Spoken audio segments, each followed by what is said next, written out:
Nah,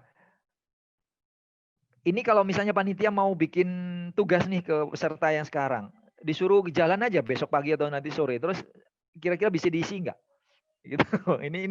Ini hal-hal kecil ya, kelihatannya kayak anak TK, tapi ini sebenarnya ternyata selama ini mungkin kita tidak bisa membedakan ayam jantan yang punya tetangga yang dua-duanya ayam jantan gitu. Ternyata ada bluriknya beda kan, karena kita tidak pernah memperhatikan itu penuh. Dan ternyata warna itu indah. Itu misal, contoh misal. Kemudian ini dengan corona akhirnya tiap pagi kita bangun kemudian mencium sesuatu karena takut kena corona. Padahal itu mindful juga itu. Bahwa ternyata pendengaran, penciuman kita, pengecap kita ini sesuatu yang penting yang ada di dalam dari diri kita. Yang selama ini kita anggap itu adalah anugerah tapi sesuatu yang biasa diberikan manusia. Padahal kalau disyukuri kita ini bersyukur sangat minim gitu ya. Banyak yang kita tidak syukuri justru. Teman-teman yang di desa misalnya, seberapa banyak teman-teman yang mengunjungi sebuah desa itu memegang bulir padi, memegang tajuk tajuk tanaman padinya, kemudian memegang lumpur, merasakan dinginnya. Kalau di hutan bisa peluk pohon, kemudian membau lantai hutan, mendengar suara malam hari, mengidentifikasi, mencoba untuk menggunakan semua indera. Itu sangat jarang dilakukan.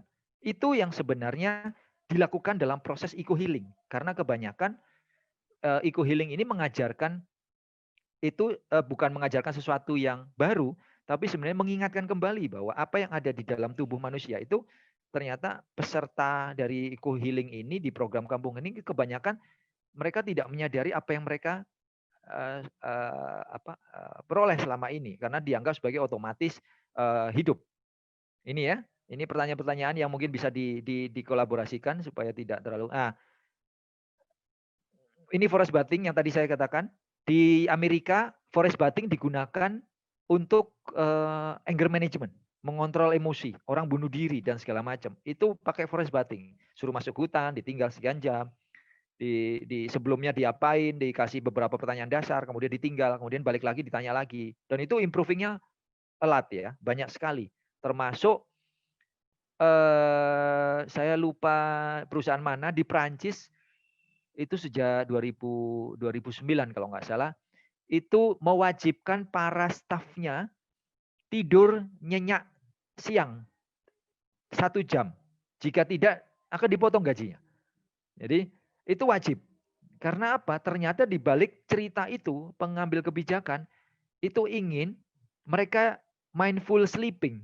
Jadi benar-benar deep sleep, tidur nyenyak dan bangunnya segar, oksigen muncul, kreativitasnya bertambah dan itu diteliti oleh manajer HRD mereka. Nah, ini sudah dilakukan banyak hal. Ya mudah-mudahan kalau mungkin kalau di Indonesia kalau disuruh tidur 1 jam mungkin kebablasan sampai jam 4 sore ceklok keluar nggak ya mungkin ya langsung pulang gitu ya. Tidak lagi kerja ya. Pernahkah teman-teman melakukan ini? Ya. Berhenti sejenak, taruh semua urusan, berhenti, dengarkan. Kalau ini kalau di kalau kalau di Islam ya sepertiga malam, sholat tahajud, diam, duduk, merajuk ke Allah, merayu, dan pasti nangis. Kalau jarang sekali, pengalaman saya, jarang sekali tahajud tidak nangis gitu. Karena itu stop and listen tadi gitu. Ada koneksi yang luar biasa. Di situ sebenarnya itu mindful praying yang dalam proses terapi itu adalah bagian penting. Mindful tadi yang tadi saya sampaikan. Ya. Ini di Jepang ada Shinrin Yoku ya. Ini bagian dari kebiasaan orang Jepang. Kita ini kadang-kadang saya juga kalau melihat Jepang, Amerika gitu, kita ini paling banyak hutan, paling banyak sawah, paling banyak hal lain terkait dengan kegiatan-kegiatan berbau alam. Tapi justru kita ini banyak orang stres, tapi justru ke mall, justru ke diskotik, ya tambah stres akhirnya. Karena nggak bisa lihat, nggak bisa beli, karena hanya cuman membau tapi nggak bisa beli gitu ya. Uangnya terbatas. Ke mall minum juga nggak bisa. Sama dengan minuman soft drink lah. Minum soft drink itu tidak akan menghabiskan dahaga karena akan menggiring kita untuk minum terus. Jadi kita ini apa ya? Kalau boleh saya ngomong ini dibilang latah ya, ya gimana gitu ya? Dibilang kalau saya boleh ngomong ini kufur nikmat kalau boleh saya ngomong ya.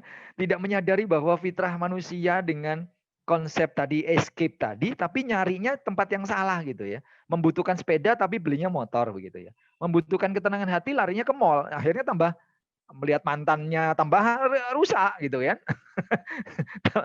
Jadi banyak hal yang sebenarnya ini sebenarnya udah masuk ke eco healing, cuman kita nggak paham gitu ya.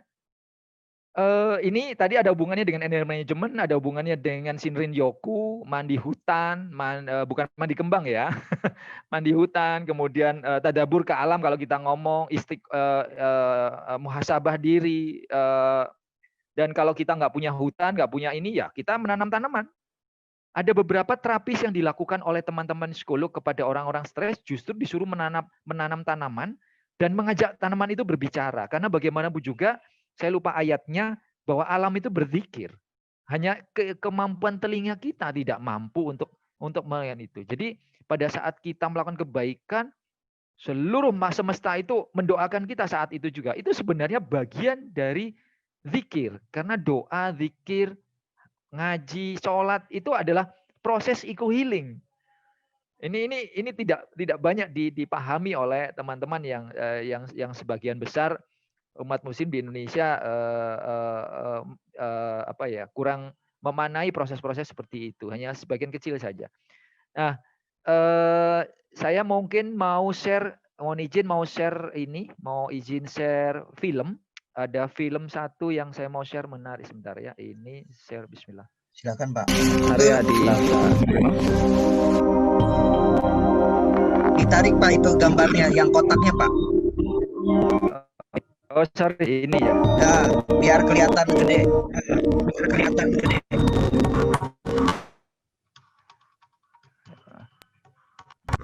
Oh ini ya. Sudah kelihatan kah? Udah kelihatan. Udah ya. Sudah kelihatan ya. Ini telur maleo. Cuman filmnya jadi kelihatan kotak yang ada di kotak itu aja. Harus ditarik ke di salah satu lokasi kelopatan anak maleo. Oke, paham. Termasuk Ayo ya.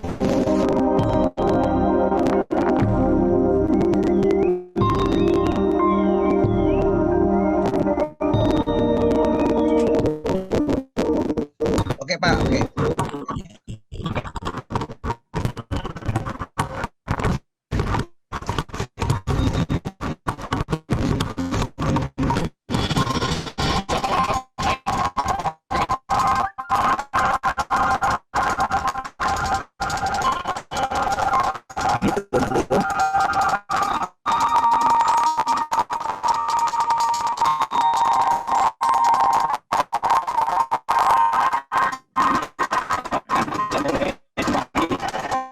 posisinya di bawah. Runcingnya